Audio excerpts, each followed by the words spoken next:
तो हेलो दोस्तों, आज की वीडियो में मैं आपके लिए लेकर के आया हूँ क्लास 10th लाइट चैप्टर के रिफ्रैक्शन वाले पार्ट से बहुत ही important topic Snell's law, refractive index और रिलेटिव रिफ्रैक्टिव इंडेक्स। ठीक है, तो आज के इस वीडियो में हम लोग इन तीनों टॉपिक को क्लियर करने वाले हैं। इसके सारे डाउट्स एंड इससे रिलेटेड कुछ क्वेश्चंस को मैं आपको इसी वीडियो में सॉल्व करके बताऊंगा कि किस तरीके से क्वेश्चन इसमें बनते हैं एंड हम किस तरीके से उसको सॉल्व कर सकेंगे। ठीक है ना।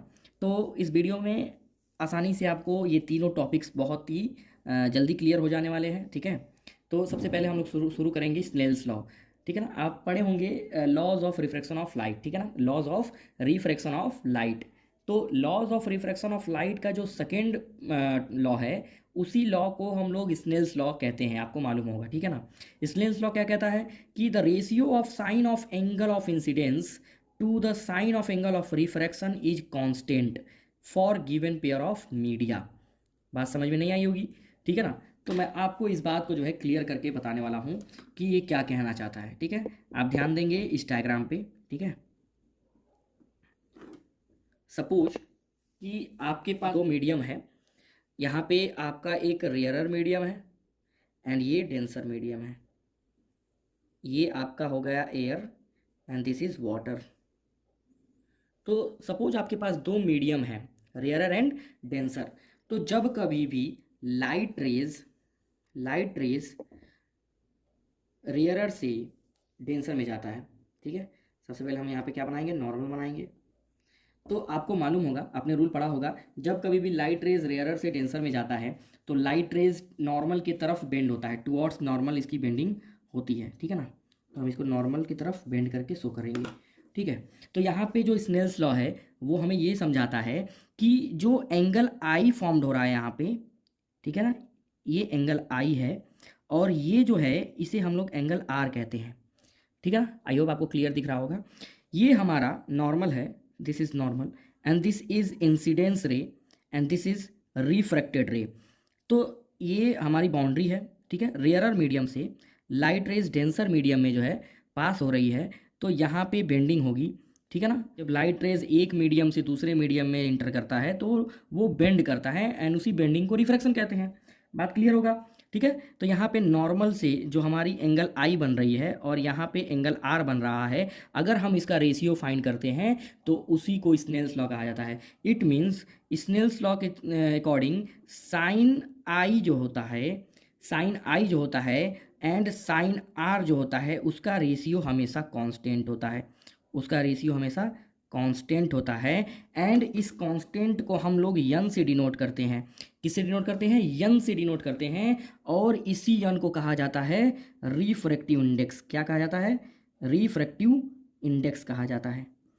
ठीक है ना, तो रिफ्रैक्टिव इंडेक्स टॉपिक पे जाने से पहले मैंने आपको स्नेल्स लॉ इसीलिए समझाया ताकि आपको रिफ्रैक्टिव इंडेक्स का जो है कॉन्सेप्ट क्लियर हो सके। जब हम sine i upon sine r लिखते हैं तो जो वैल्यू मिलता है हमें, जिसे हम कांस्टेंट कह रहे हैं, उसी वैल्यू को रिफ्रैक्टिव इंडेक्स कहा जाता है। आई होप आपको यहाँ तक समझ में आ रहा होगा। अब मैं आपको बताऊंगा कि रिफ्रैक्टिव इंडेक्स क्या होता है। ठीक है ना, तो सबसे पहले रिफ्रैक्टिव इंडेक्स समझने से पहले मैं एक बार और इसको क्लियर कर दूं कि स्नेल्स लॉ क्या कहता है, the ratio of sine of angle of incidence to the sine of angle of refraction is constant for a given pair of media. यानी जब लाइट रेज एक मीडियम से दूसरे मीडियम में जाएगा, अगर रेयरर से डेंसर में जाएगा तो वो टुवर्ड्स नॉर्मल बेंड होगा एंड उसका जो एंगल फॉर्म होगा उनके बीच का, अगर हम उसका रेशियो निकालते हैं तो वो रेशियो कांस्टेंट होगी एंड उसी कांस्टेंट को हम लोग रिफ्रैक्टिव इंडेक्स कहते हैं। ठीक है ना, तो यहाँ पे हमारा जो है स्नेल्स लॉ का यहाँ पे फार्मूला हमें मिलता है, रिलेशन मिलता है, sine i upon sine r equal to constant and इसी कॉन्स्टेंट को हम यन से डिनोट करते हैं। यन ही जो है वो रिफ्रैक्टिव इंडेक्स होता है। ठीक है, अब इससे रिलेटेड मैं आपको एक क्वेश्चन बताऊंगा। ठीक है, क्वेश्चन बता करके मैं आपको ये बात क्लियर करूंगा कि किस तरीके से इस टॉपिक से आपको क्वेश्चन दिया जा सकता है। ठीक है, तो आपके सामने एक छोटा सा क्वेश्चन है। ये क्वेश्चन कह रहा है, if the angle of incidence that is i for a ray of light in air is 30 degree and the angle of refraction in glass be 24, then find the refractive index of glass. क्या मतलब कह रहा है, देखिएगा ध्यान से। कह रहा है कि अगर कोई लाइट रेज एयर से ग्लास में जा रही है, एयर से ग्लास में जा रही है, ठीक है ना, तो वो नॉर्मल की तरफ बेंड हो रहा है। वो नॉर्मल की तरफ बेंड हो रहा है, और जो उसका एंगल आई है वो हमारा 37 डिग्री है, एंड जो उसका एंगल आर है वो 24 डिग्री है। आई होप आपको समझ में आ रहा होगा। तो यहाँ पे हमें फाइंड करना है रिफ्रैक्टिव इंडेक्स ऑफ ग्लास, क्योंकि जब लाइट रेज एयर से ग्लास में जा रहा है, यानी एक मीडियम से दूसरे मीडियम में जाता है, तो हम हमेशा रिफ्रैक्टिव इंडेक्स दूसरे मीडियम का ही फाइंड करते हैं, ठीक है ना। तो अब हम यहाँ पे फार्मूला पुट करेंगे, क्योंकि हमने यहाँ पे फार्मूला देखा sine i upon sine r equal to constant होता है, यानी जो वैल्यू आएगी उसी को कांस्टेंट कहेंगे, और वही वैल्यू जो है रिफ्रैक्टिव इंडेक्स कहलाएगा। यहाँ पे आपको sine 37 degree and sine 24 degree का जो है वैल्यू गिवन है। डायरेक्टली जो है फार्मूला पुट करना है, sine i upon sine r equal to n, ठीक है ना। साइन आई कितना है, साइन आई है हमारा sine 37 degree upon sine 24 degree equal to n, ठीक है ना। अगर इसी को मैं आगे जो है सॉल्व करूँगा आपके लिए, ठीक है, तो मैं आपको बताऊँगा। यहाँ पे साइन 37 की जगह पे हम लोग वैल्यू पुट करेंगे 0.60, एंड साइन 24 की जगह पे वैल्यू पुट करेंगे 0.40 इक्वल टू एन। यहाँ पे आप जो है डेसिमल को हटा के जो है इसको 60 बना सकते हैं, ऊपर नीचे जो है आप 100 से मल्टीप्लाई करके, और नीचे 40 बना सकते हैं। यही हो जाएगा क्या हमारा एन, ठीक है। 0 से 0 कैंसिल आउट कर दीजिए, n and n equal to यहाँ पे आपका 4 × 4 पॉइंट, यहाँ पे आपका टोटल 5 आ जाएगा, ठीक है, 1.5। ये हमारी जो है रिफ्रैक्टिव इंडेक्स हो जाएगी किसकी, ग्लास की। जब रे ऑफ लाइट एयर से ग्लास में एंटर किया, रे ऑफ लाइट एयर से ग्लास में गया, तो कितना रिफ्रैक्शन हुआ, हम उसी रिफ्रैक्शन को समझाने के लिए क्या निकालते हैं, रिफ्रैक्टिव इंडेक्स निकालते हैं। यानी हम उसी मेजरमेंट को बताने के लिए कि कितनी लाइट बेंड हो रही है, उसके मेजरमेंट को ही जो है दिखाने के लिए रिफ्रैक्टिव इंडेक्स निकाला जाता है। आई होप आपको ये स्नेल्स लॉ और उसके रिलेटेड क्वेश्चन समझ में आए होंगे, ठीक है। तो अब चलते हैं अपने नेक्स्ट टॉपिक की तरफ, जो है रिफ्रैक्टिव और एब्सोल्यूट रिफ्रैक्टिव इंडेक्स, ठीक है। इससे पहले हम लोगों ने स्नेल्स लॉ पढ़ा, जिसमें हमने देखा कि अगर लाइट एक मीडियम से दूसरे मीडियम में जा रही है तो वो बेंड होगी, जिसे हम लोग रिफ्रैक्शन कहते हैं, ठीक है, उसमें बेंडिंग आएगी, ठीक है। और वहाँ पे एंगल आई और एंगल आर दोनों ही क्या होंगे, अलग होंगे। और हमने स्नेल्स लॉ में ये पढ़ा कि the ratio of sine of angle of incidence to the sine of angle of refraction is always constant, और वहाँ जो कांस्टेंट हमें मिलता है उसी कांस्टेंट को हम लोग रिफ्रैक्टिव इंडेक्स कहते हैं। बात समझ में आ रही है कि नहीं आ रही है। अब हम जो नेक्स्ट टॉपिक पढ़ने जा रहे हैं वो स्पेशली रिफ्रैक्टिव इंडेक्स का टॉपिक है, और इसी रिफ्रैक्टिव इंडेक्स को हम लोग एब्सोल्यूट रिफ्रैक्टिव इंडेक्स भी कह सकते हैं, ठीक है ना। एक्चुअली रिफ्रैक्टिव इंडेक्स दो तरह के होते हैं, एक एब्सोल्यूट रिफ्रैक्टिव इंडेक्स और एक होता है रिलेटिव रिफ्रैक्टिव इंडेक्स। तो एब्सोल्यूट और रिफ्रैक्टिव इंडेक्स ये दोनों ही ऑलमोस्ट सेम है, इसीलिए मैंने एक ही टॉपिक में इनको इंक्लूड किया हुआ है। इसके बाद वाली टॉपिक जो हमारी होगी वो रिलेटिव रिफ्रैक्टिव इंडेक्स का होगा। बात समझ में आ रहा है कि नहीं आ रहा है। तो सबसे पहले हम लोग समझेंगे कि रिफ्रैक्टिव इंडेक्स क्या होता है। सबसे पहले हम लोग समझेंगे रिफ्रैक्टिव इंडेक्स क्या होता है, ठीक है। तो रिफ्रैक्टिव इंडेक्स देखिए यहाँ पे लिखा हुआ है the ratio of speed of light याद रखिएगा, the ratio of speed of light in vacuum और air, speed of light in vacuum और air to the speed of light in any medium, speed of light in vacuum और air to the speed of light in any medium is known as refractive index. यानी speed of light अगर vacuum से या air से जो है किसी दूसरे मीडियम में जाती है तो उसके रेशियो को हम लोग रिफ्रैक्टिव इंडेक्स या एब्सोल्यूट रिफ्रैक्टिव इंडेक्स बोलेंगे, ठीक है। अगर और भी सिंपल जाएँ तो the ratio of speed of light in vacuum, speed of light in vacuum, इसका रेशियो किसके साथ, दूसरे मीडियम के साथ को ही हम लोग बोलते हैं रिफ्रैक्टिव इंडेक्स। बात समझ में आया। यहाँ पे अगर इसके फार्मूले को लिखूँ मैं तो हो जाता है रिफ्रैक्टिव इंडेक्स, इसका फार्मूला होता है refractive index equal to speed of light in vacuum और एयर, ठीक है, speed of light in vacuum और air upon speed of light in any other media, या मीडियम, ठीक है। तो यहाँ पे रिफ्रैक्टिव इंडेक्स मिलता है हमको speed of light in vacuum और air upon speed of light in any other medium, इसी के रेशियो को हम लोग रिफ्रैक्टिव इंडेक्स कहते हैं। अगर इसको मैं सिंबॉलिक रिप्रेजेंट करूँ तो यहाँ पे रिफ्रैक्टिव इंडेक्स को एन से रिप्रेजेंट किया जाता है, speed of light in vacuum या एयर को सी से रिप्रेजेंट किया जाता है, और स्पीड ऑफ लाइट दूसरे मीडियम में जो है वी से रिप्रेजेंट किया जाता है। तो यहाँ फार्मूला हमको मिलता है n equal to c by v. N का मतलब रिफ्रैक्टिव इंडेक्स, सी मतलब speed of light in vacuum और एयर, एंड भी मतलब होता है speed of light in any other medium. Other medium का मतलब है वाटर हो सकता है, ग्लास हो सकता है, डायमंड हो सकता है, एनी ट्रांसपेरेंट मीडियम जिसमें लाइट ट्रेवल कर जाए, ठीक है, वही होता है भी। स्पीड ऑफ लाइट उसको जो है शो करते हैं। बात समझ में आया कि नहीं आया? तो ये हमारा होता है रिफ्रैक्टिव इंडेक्स, या इसी को हम लोग कह सकते हैं एब्सोल्यूट रिफ्रैक्टिव इंडेक्स। तो किसी भी माध्यम का, किसी भी मीडियम का उसका रिफ्रैक्टिव इंडेक्स होता है, चाहे वो वाटर हो, चाहे वो एयर हो, चाहे वो ग्लास हो, डायमंड हो, एनी ट्रांसपेरेंट मीडियम जिसकी डेंसिटी कुछ हो, हमें उसमें जो है रिफ्रैक्टिव इंडेक्स देखने को मिलता है। उसकी खुद की कुछ ना कुछ रिफ्रैक्टिव इंडेक्स होती है। यहाँ पे एक बात मैं बता दूँ आपको कि जिसकी रिफ्रैक्टिव इंडेक्स ज़्यादा होगा, रिफ्रैक्टिव इंडेक्स ज़्यादा होगा, जिसकी रिफ्रैक्टिव इंडेक्स ज़्यादा होगी, ठीक है ना, वो क्या होगा? डेंसर होगा। वो क्या होगा? डेंसर होगा। और जिसकी रिफ्रैक्टिव इंडेक्स कम होगी वो कम डेंसर होगा। ये ज़्यादा डेंसर होगा, एंड जिसकी रिफ्रैक्टिव इंडेक्स, जिस भी मीडियम की रिफ्रैक्टिव इंडेक्स कम होगी वो कम डेंसर होगा। ये बात मैं आपको बता दूँ पहले ही, ठीक है ना? ठीक है। एक बात और मैं आपको बता दूँ, अगर दोनों मीडियम की स्पीड ऑफ लाइट, एक बात और मैं आपको बता दूं, अगर दोनों ही मीडियम का रिफ्रैक्टिव इंडेक्स सेम होगा, यानी कि उसकी डेंसिटी सेम होगी, तो वहाँ पे कोई बेंडिंग नहीं होगा, वहाँ रिफ्रैक्शन नहीं होगा। बात समझ में आ रही है कि नहीं? अगर मान लीजिए मीडियम 1 है और मीडियम 2 है, तो दोनों ही मीडियम, ना ही कोई रेयरर है ना ही कोई डेंसर है, दोनों ही रेयरर हैं या दोनों ही डेंसर हैं, और दोनों ही सेम मीडियम है, लाइक एयर टू एयर है, वाटर टू वाटर है, तो वहाँ पे कोई रिफ्रैक्शन नहीं होगा, यानी कि बेंडिंग वहाँ पे नहीं होगी, हमें लाइट की बेंडिंग देखने को नहीं मिलेगी, ठीक है ना? यहाँ पे अब इसके बाद मैं आपको एक क्वेश्चन कराना चाहूँगा, ठीक है? एक क्वेश्चन आपके लिए लेकर के आया हूँ, सिंपल सा है, रिफ्रैक्टिव इंडेक्स पे है, कैसे हम इसके न्यूमेरिकल्स को सॉल्व करते हैं उसको समझाने के लिए ये क्वेश्चन है, ठीक है? तो क्वेश्चन ये है कि इफ़ द, यहाँ पे मैं लिखता हूँ क्वेश्चन को, क्वेश्चन है if the speed of light in medium, यानी कोई मीडियम है उसमें स्पीड ऑफ लाइट गिवन है, इज़ 1.5 इंटू 10 पे पावर 8 मीटर पर सेकेंड, ठीक है ना? कोई मीडियम है उसके अंदर स्पीड ऑफ लाइट 1.5 इंटू 10 पे पावर 8 मीटर पर सेकेंड है, then what is the absolute refractive index of that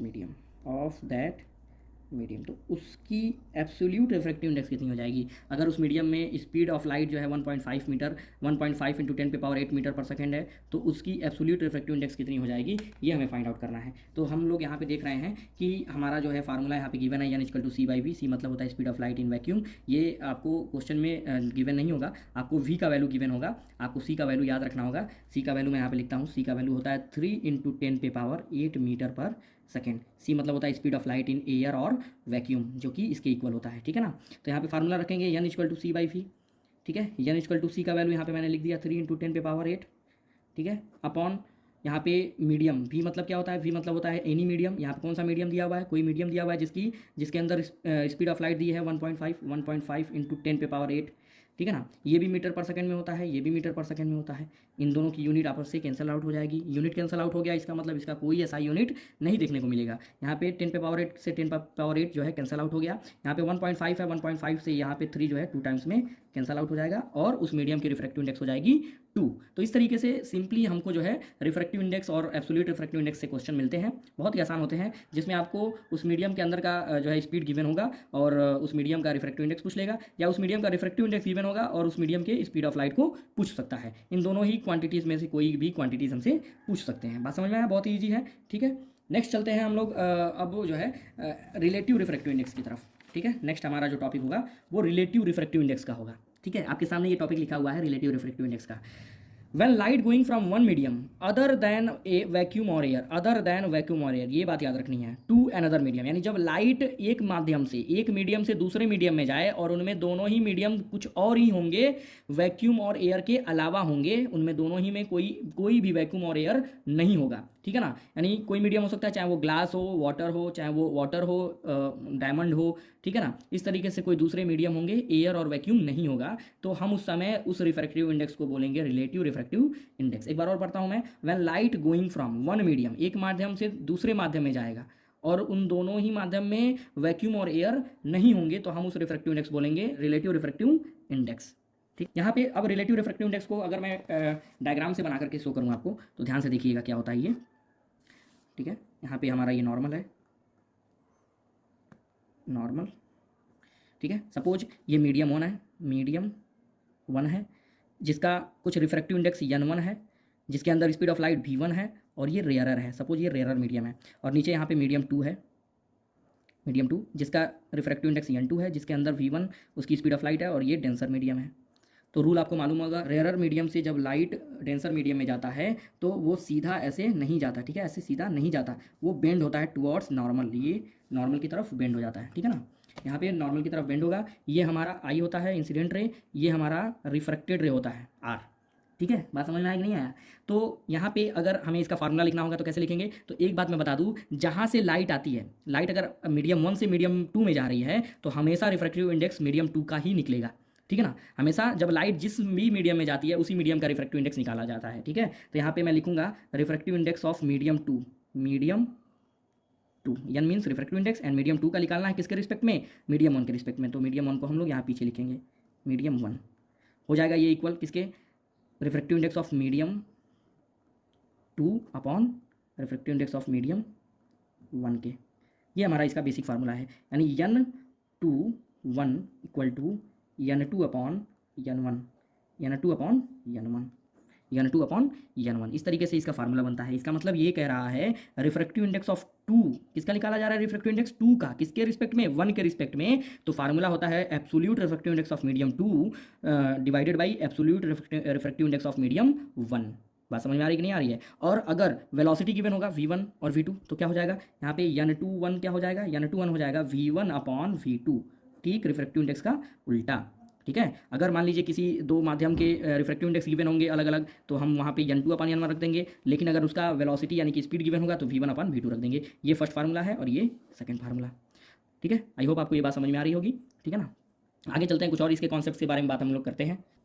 हाँ, कुछ और कॉन्सेप्ट में के बारे में पढ़ने से पहले मैं आपको एक बात बता दूं और कुछ और बेसिक्स लेकर के यहाँ पे, जैसे मान लीजिए अगर रिफ्रैक्टिव इंडेक्स निकालना हो ग्लास का विद रिस्पेक्ट टू वाटर तो हमेशा पहले रिफ्रैक्टिव इंडेक्स ग्लास का रखेंगे तब वाटर का रखेंगे। इस तरीके से नॉर्मलाइज मैं आपको बता दूं। यहाँ पे v1 v2 या n2 n1 नहीं समझ में आ रहा होगा तो आप समझेंगे कि सपोज आपको ग्लास का रिफ्रैक्टिव इंडेक्स निकालना है वाटर के रिस्पेक्ट में, तो सबसे पहले आप लोग absolute refractive index of glass रखेंगे, तब आप लोग absolute refractive index of water रखेंगे, ठीक है। और अगर उसकी स्पीड गिवन होगी तो सबसे पहले आप लोग यहाँ पे मान लीजिए NGW निकालना है, यानी रिफ्रैक्टिव इंडेक्स ऑफ ग्लास निकालना है विद रिस्पेक्ट टू वाटर, और उसकी वेलोसिटी गिवन होगी यानी स्पीड गिवन होगी, तो आप यहाँ पे VW अपॉन VG रखेंगे, ठीक है, VW अपॉन VG। VW का मतलब होता है speed of light in water, and VG का मतलब होता है speed of light in glass, ठीक है।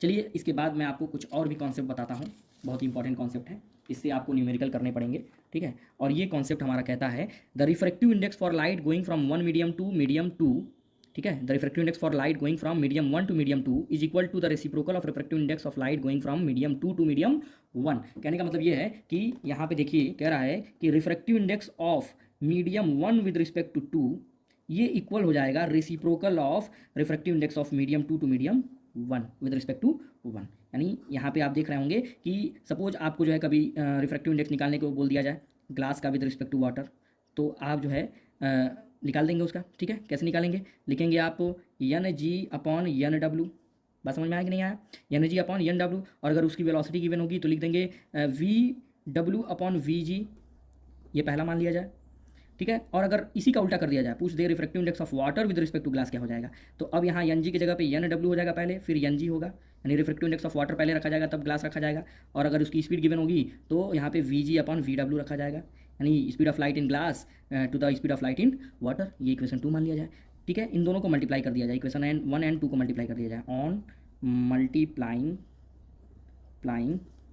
इक्वेशन 1 एंड 2 क्या मिलेगा हमें, देखिए इसको यहाँ पे मल्टीप्लाई कर देते हैं, NGW multiply NWG equal to यहाँ पे देखिए VW upon VG multiply VG upon VW, ठीक है ना। यहाँ से VW कट गया, VG कट गया, ठीक है। यहाँ पे बचा हमारा NGW यानी refractive index of glass with respect to water multiply refractive index of water with respect to glass equal to 1, ठीक है ना। अब यहाँ पे अगर मैं इसको लिखूँ तो ये refractive index of glass with respect to water equal to 1 by refractive index of water with respect to glass, ये बन करके आ रहा है। यानी जब कभी भी दो मीडियम का रिफ्रैक्टिव इंडेक्स गिवन होगा, रिलेटिव रिफ्रैक्टिव इंडेक्स गिवन होगा, और फिर मीडियम को उल्टा कर दे और पूछे उसका रिफ्रैक्टिव इंडेक्स क्या हो जाए, तो आप उसका रेसिप्रोकल कर देंगे, आपको उसकी वैल्यू मिल जाएगी। इस पे भी मैं कुछ क्वेश्चंस आपको यहाँ पे करा करके दिखाने वाला हूँ, ठीक है। चलिए अब क्वेश्चन की तरफ बढ़ते हैं हम लोग, ठीक है। पहला क्वेश्चन यहाँ पे सामने आपके है, ठीक है। पहले क्वेश्चन की तरफ हम लोग आ चुके हैं।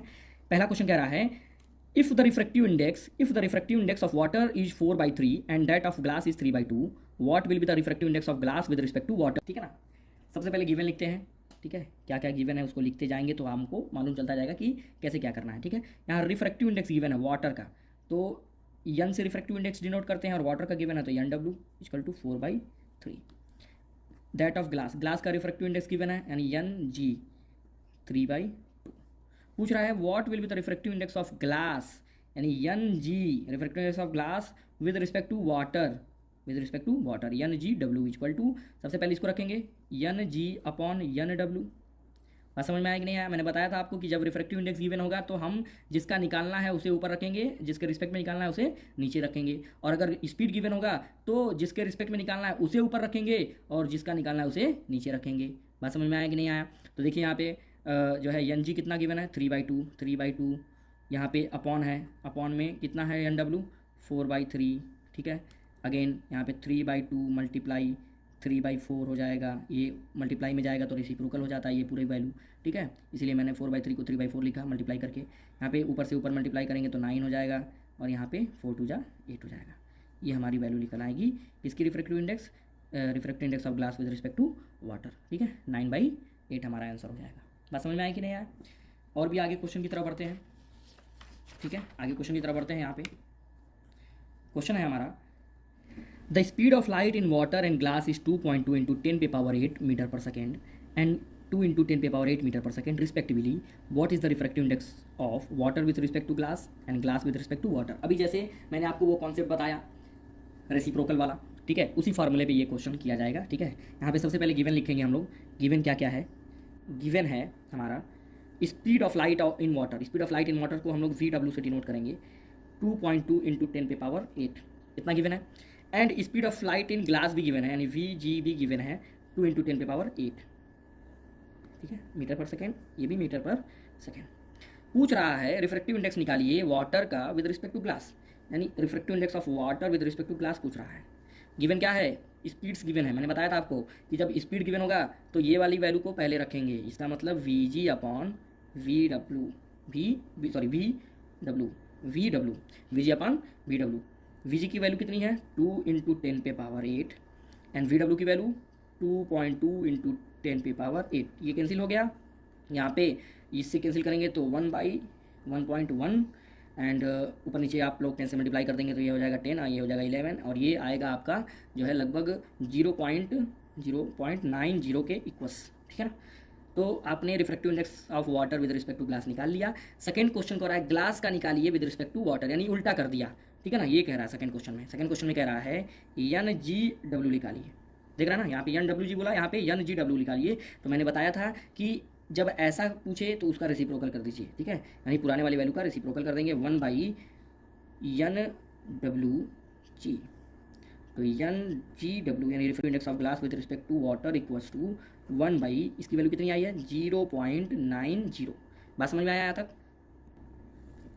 1 यहाँ पे देखेंगे मल्टीप्लाई कर देंगे 100 से, यहाँ पे भी 100 से, ये हो जाएगा 100/90 and that is equal to 1.1 something, ठीक है।